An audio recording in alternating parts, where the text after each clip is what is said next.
Amah stood at the edge of the small airport, her hand clutching Kofi's as if her life depended on it.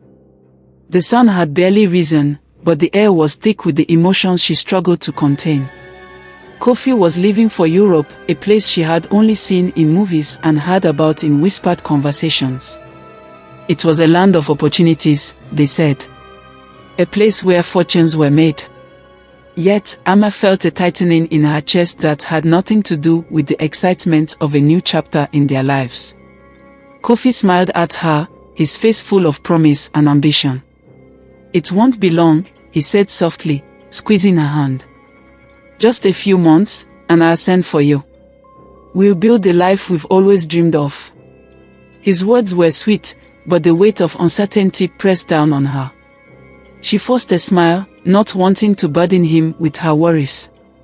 They had only been married for a year, and already life was demanding a sacrifice she wasn't sure she was prepared to make. As he disappeared through the airport doors, Amah's world felt emptier. She had always been strong, but the thought of facing the days ahead without him filled her with an unfamiliar fear. What if things changed? What if the distance became more than just miles? She pushed the thoughts aside, determined to trust in their love and the promises he made. Weeks turned into months, and Kofi's calls became less frequent. At first, he had called her every day, sharing stories of his struggles and small victories in the foreign land. The excitement in his voice had been infectious, and Amah held onto those moments of connection like lifelines. But slowly, the calls dwindled. He sent money home regularly, but the affection that once marked their conversations seemed to fade into silence. Amah found herself spending more time with Kofi's family, especially his mother. They lived close by, and it was expected that she maintain ties with them in his absence. At first, she welcomed their company, grateful for the support. But as the months passed, she noticed something unsettling. Kofi's mother had started making decisions on Amah's behalf, from how the money Kofi sent was spent to who she should spend her time with. "Amah, it's better this way," Kofi's mother would say, her tone authoritative. "Kofi trusts me to handle things while he's away. You shouldn't worry yourself." The words were spoken kindly enough, but Amah felt the sting of being sidelined. She was no longer the young bride Kofi had left behind, yet she found herself trapped in a role that gave her no control over her own life. She tried to call Kofi, desperate to hear his voice and ask him why things felt so different. But the calls often went unanswered, and when he did pick up, he seemed distracted, his words hurried. "I'm just busy, Amah," he would say, almost impatient. "I'm doing this for us."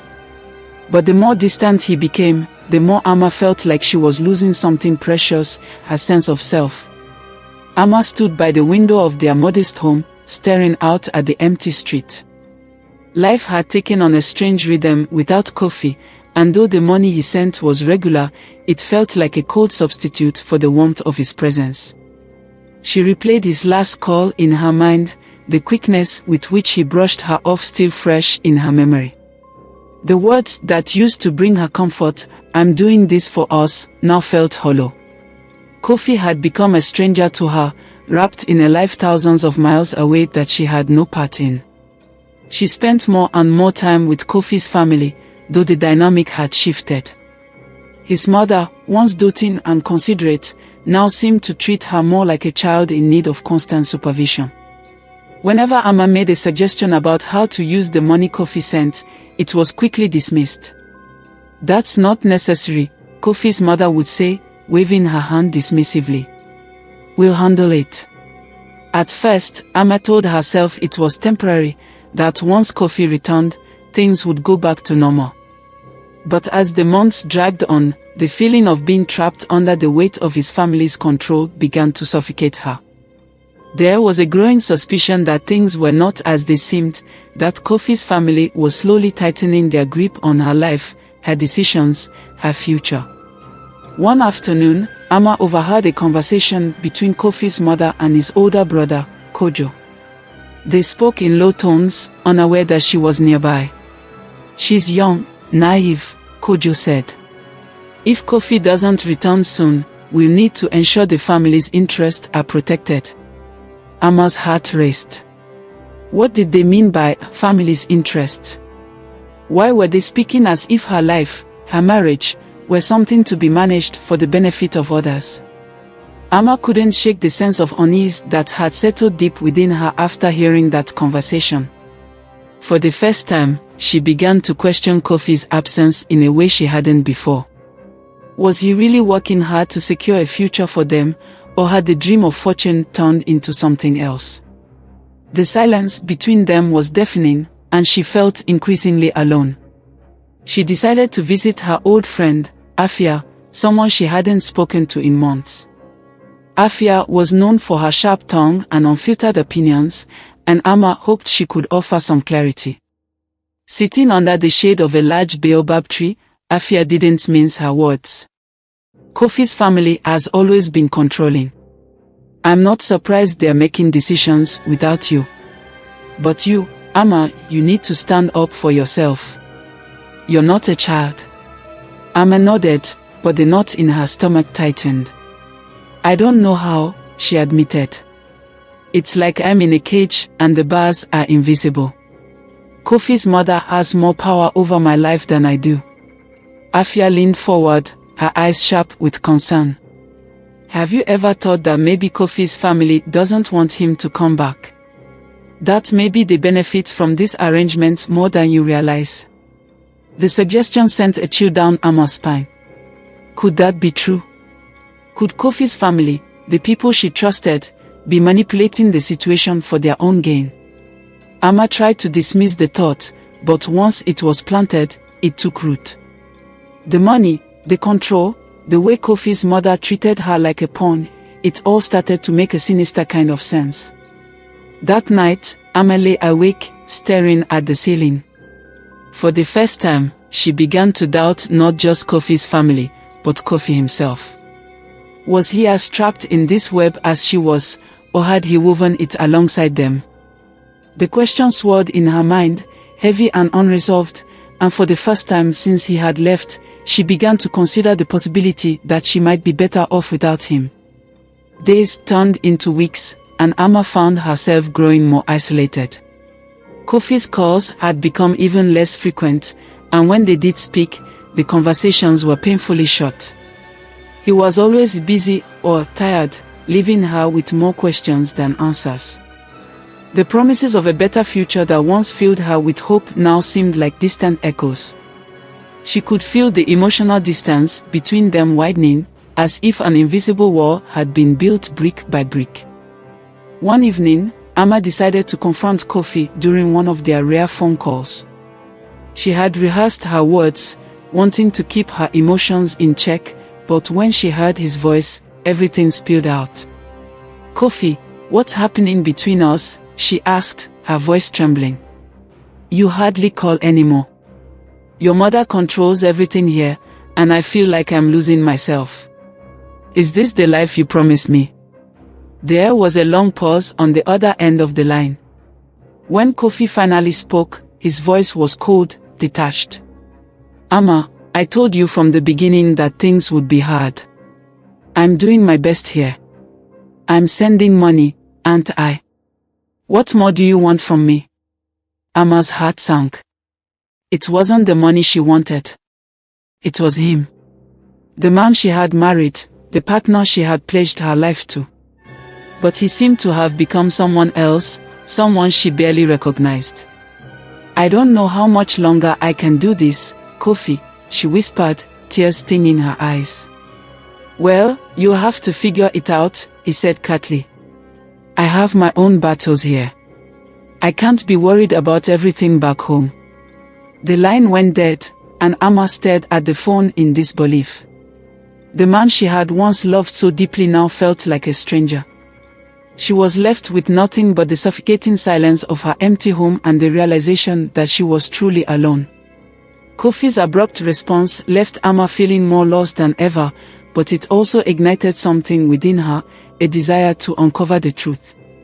She couldn't shake the feeling that there was more going on than she knew, that Kofi's family was hiding something from her. The control they exerted over her life, the way they spoke in harsh tones, the decisions they made without consulting her, it all pointed to a deeper conspiracy. Determined to find answers, Amah began to pay closer attention to her surroundings. She listened more intently during her visits to Kofi's mother's house, noting every detail, every offhand comment. It wasn't long before she discovered something that sent a chill down her spine. One afternoon, while helping Kofi's mother sort through some old documents, Amah came across a letter tucked inside a stack of papers. It was from Kofi, addressed to his brother Kojo. Her heart raced as she read the contents. In the letter, Kofi mentioned a business deal that had gone wrong, one that had left him in significant debt. He wrote about how he was struggling to keep up with payments and how he feared he might never be able to return to Ghana until he had settled everything. Amah's hands trembled as she read the words. Kofi had never mentioned this to her. She had believed he was working hard to build their future, but in reality, he was drowning in a sea of financial problems. And worse, he had kept it all a secret from her, confiding only in his family. Suddenly, everything made sense: the control his mother exerted, the way Kojo had spoken about protecting the family's interest, the growing distance between her and Kofi. They had known all along, and they had kept her in the dark. Amah felt a wave of anger and betrayal wash over her. She had been living a lie, her life controlled by people who saw her as nothing more than a pawn in their scheme. But now that she knew the truth, she couldn't just sit back and do nothing. She had to confront them, to take back control of her life and her future. That night, as she lay in bed, Amah made a decision. She wouldn't wait for Kofi to come back and fix things. She would find a way to untangle herself from this web of deceit and forge her own path forward, whether Kofi was a part of it or not. The following morning, Amah rose with a renewed sense of purpose. Her discovery of Kofi's secret debt fueled a determination she hadn't felt in months. She knew she couldn't go on like this, living under the control of Kofi's family, trapped in a life that no longer felt like her own. She needed answers, and the first step was confronting Kofi's mother. Amah made her way to Kofi's family home, her heart pounding in her chest.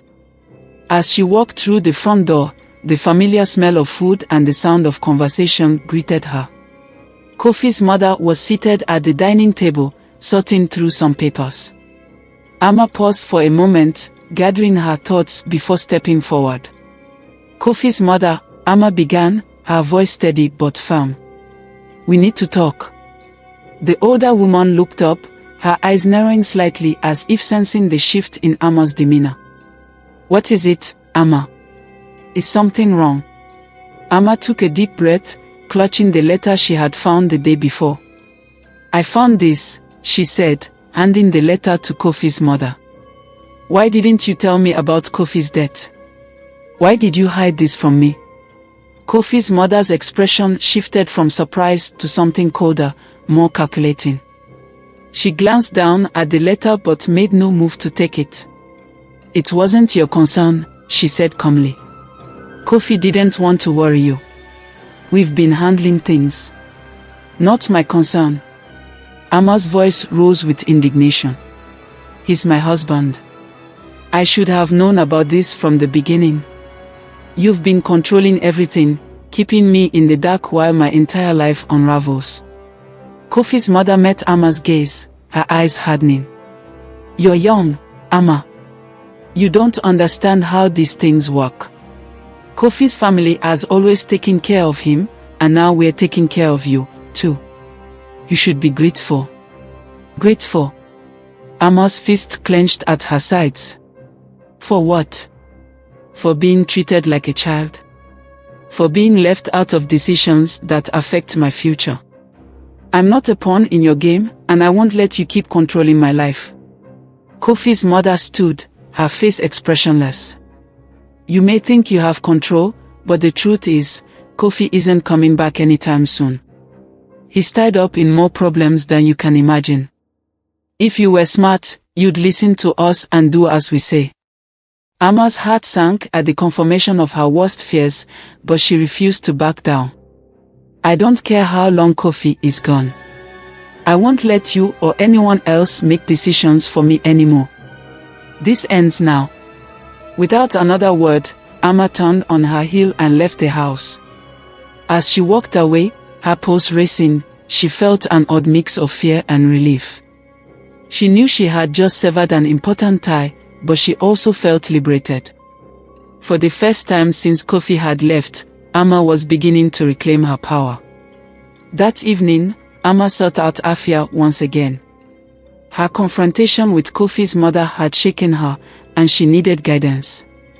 She explained everything: Kofi's death, his family's manipulation, the way they had kept her in the dark for months. Afia listened intently, her eyes narrowing as she absorbed the full weight of the situation. Amah, I'm not surprised by any of this, she said finally. I've known Kofi's family for years.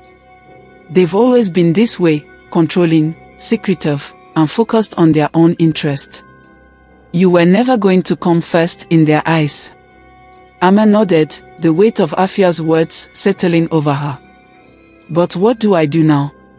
Kofi's still my husband, and I don't want to give up on him. But at the same time, I can't keep living like this. Afia leaned back, folding her arms. You have to ask yourself what you're really waiting for, Amah. Do you believe Kofi is still the man you married? Or has he become someone else? You can't cling to the past just because you're afraid of the future. You deserve more than this. Amah looked down at her hands, the truth of Afia's words cutting deep. She had spent so long waiting for Kofi, waiting for things to get better, but now she wasn't sure what she was waiting for anymore. Was it the hope of the life they had once dreamed of? Or was she simply afraid to move on? I don't know if Kofi will ever come back, Amah whispered. And even if he does, I don't know if he'll still be the man I fell in love with. Afia placed a hand on her shoulder, her voice soft but firm. Then maybe it's time to stop waiting. Amah nodded, tears filling her eyes. For the first time, she began to consider a future without Kofi, a future where she made her own choices, free from the chains of his family's control. It was a terrifying thought, but also strangely freeing. That night, Amah lay awake, thinking about her next move. She knew that her decision would shape the rest of her life, and she needed to make it wisely. The time for waiting was over.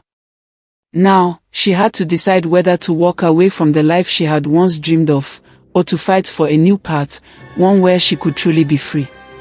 A few days passed after Amah's confrontation with Kofi's mother, and the tension in the air hadn't lifted. She distanced herself from Kofi's family, avoiding their calls and refusing to visit. She felt a sense of peace in her decision to take control of her life, but the uncertainty of what came next still loomed large. One afternoon, as she was tidying the house, there was a knock at the door. Amah wasn't expecting anyone, and her heart skipped a beat.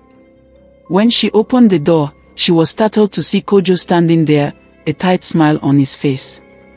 Amah, he greeted, stepping inside without waiting for an invitation. We need to talk. She swallowed hard, her hands instinctively tightening around the broom she held. What is it, Kojo? I've said all I need to say.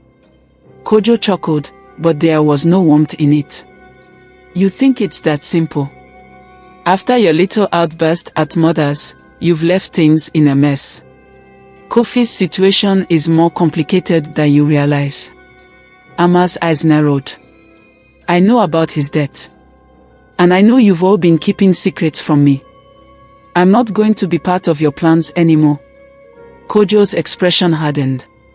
You don't understand. Kofi is in deep trouble, and the only reason things haven't gotten worse is because we've been holding it together. If you walk away now, you'll lose everything. Everything. Amah scoffed, anger flaring inside her. What is there to lose? I've been living in a prison of your family's making. You've controlled my life since Kofi left, and now you want me to stay in the dark while you keep manipulating me. No, Kojo, I'm done. Kojo's jaw tightened, and he stepped closer, lowering his voice. Kofi isn't just in debt. He's in serious trouble with some dangerous people in Europe. He's made enemies, and they're looking for him. If he doesn't pay them back, they'll come after the family and you. Is that what you want? Amah's blood ran cold. She had known about the debt, but this was the first time she heard about any threats. Could Kojo be telling the truth, or was this just another attempt to manipulate her into compliance? She took a deep breath, forcing herself to remain calm. If that's true, why didn't Kofi tell me? Why did your family keep this from me? Kojo sighed, rubbing his temples. Kofi didn't want you to worry. He thought he could fix it.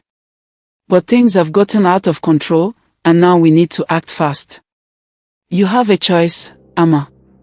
You can walk away and leave us to deal with this mess, or you can stay and help us protect the family.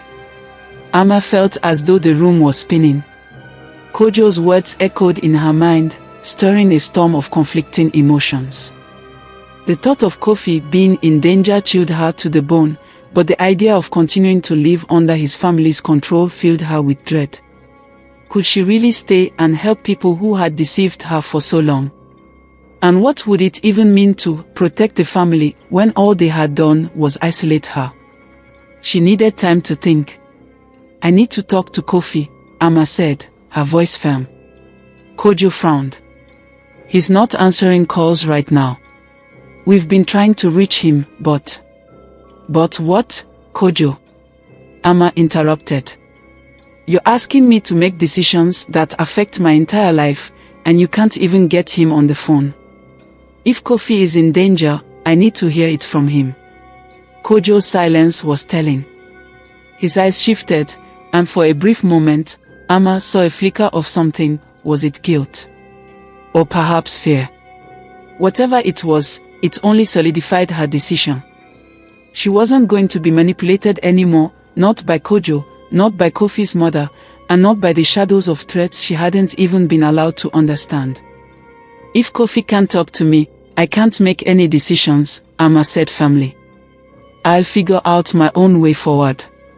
Kojo's mouth opened as if he wanted to argue, but he seemed to think better of it. After a moment, he nodded stiffly and left without another word, leaving Amah alone once more. That night, as she sat in the quiet of her home, Amah thought about everything Kojo had said.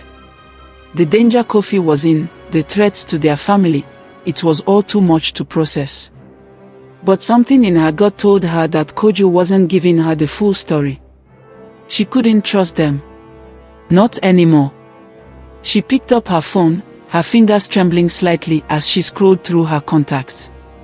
She stopped when she reached the number of a distant relative of hers who had recently returned from Europe.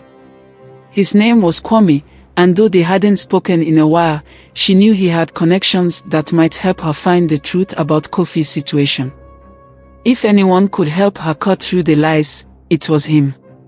With a deep breath, she pressed the call button. Amah's heart pounded as the phone rang on the other end. She hadn't spoken to Kwame in years, and she wasn't sure how he would respond to her sudden request. But she knew this was her only chance to uncover the truth about Kofi, his death, and the dangers that lay ahead. After what felt like an eternity, Kwame picked up. Amah. It's been a long time, his voice came through, deep and warm, a hint of curiosity lacing his tone. What's going on? Amah hesitated for a moment, but then the words tumbled out. Kwame, I need your help.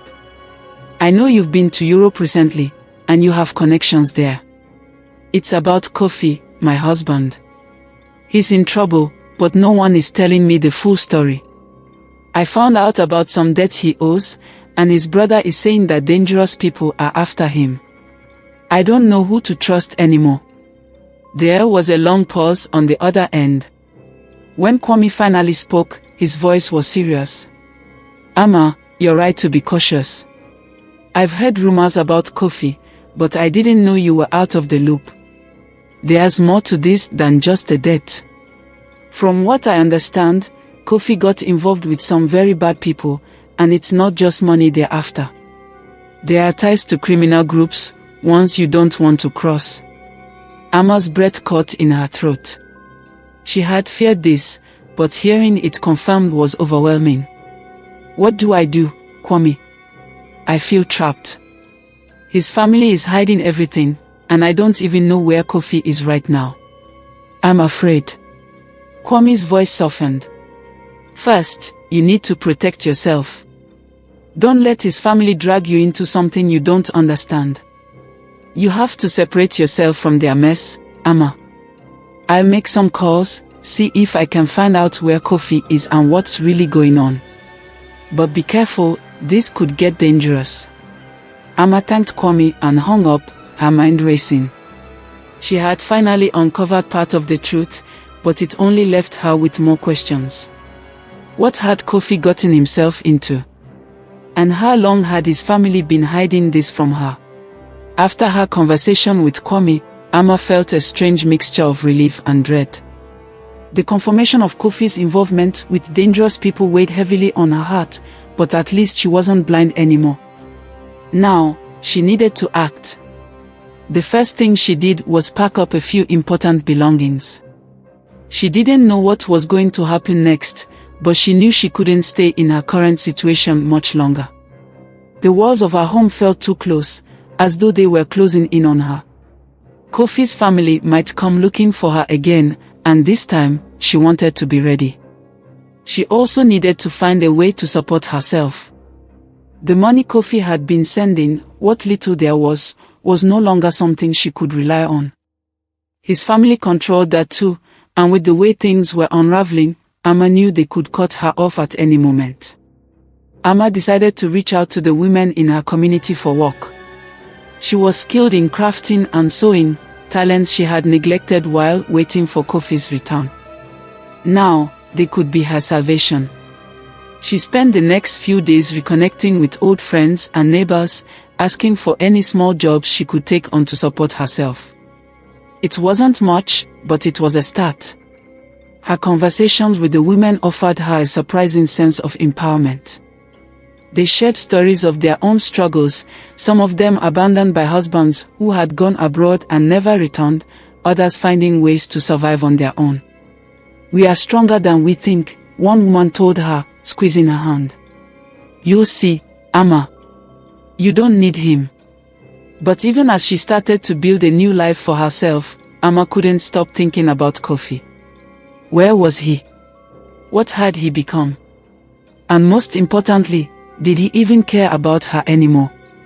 Amah found herself wandering through the market one afternoon, the vibrant colors of fruits and vegetables mirroring the renewed spirit within her. Each step away from her old life felt liberating, yet Kofi's shadow loomed over her heart, like a haunting melody that refused to fade.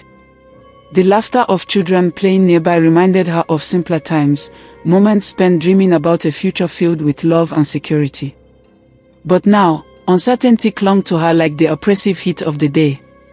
As she navigated through stalls, a familiar face caught her eye. It was Abina, a childhood friend, who owned a small fabric shop. Amah's heart raced as she approached. "Amah, you're back in the market," Abina exclaimed, wrapping her arms around her. "I've missed you. You've always had a gift for sewing. Why not showcase your talents here?" "Do you think I could?" Amah asked, her voice barely above a whisper, fear and hope intertwining in her chest. "Of course. I'll give you space to display your work. You can start small, but I believe you'll go far.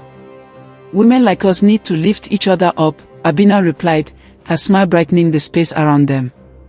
With Abina's encouragement, Amah set to work. She spent days stitching vibrant patterns into beautiful garments, pouring her heart into each piece. Slowly, customers began to notice her creations.